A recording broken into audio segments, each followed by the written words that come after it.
Hi అన్నలు, అందరు ఎలా ఉన్నారు? బాగున్నారా? నేను మీ మిత్రుడు బొడ్డుపల్లి రాము.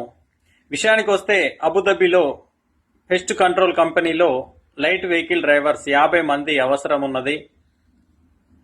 ఎవరైనా కొత్త లైసెన్స్ కలిగి ఉండి అన్న మాకు ఎక్స్పీరియన్స్ లేదు, మేము వెళ్తాము అని అనుకునే వాళ్ళు ఎవరైనా ఉంటే మాత్రం సాలరీ వచ్చేసి 1600 నుంచి 1800 ఉంటుంది. డ్యూటీ అవర్స్ 8 గంటలు ఉంటుంది. దాని తర్వాత రూము, ఫుడ్, వీసా, లాండ్రీ కూడా వాళ్ళే కంపెనీ మొత్తం ప్రొవైడ్ చేస్తుంది. కాబట్టి ఎవరైనా వెళ్ళదలుచుకున్న వాళ్ళు యూఏఈలో ఉండి విజిట్ వీసా, క్యాన్సలేషన్ వీసాలో ఉండి వెళ్ళదలుచుకున్న వాళ్ళు ఉంటే మాత్రం 056-285-7257 056-285-7257 ఈ యొక్క నంబర్కు మీ CV సెండ్ చేయండి. ఎవరికి ₹1 ఇవ్వనవసరం లేదు. థ్యాంక్ యూ అందరికీ.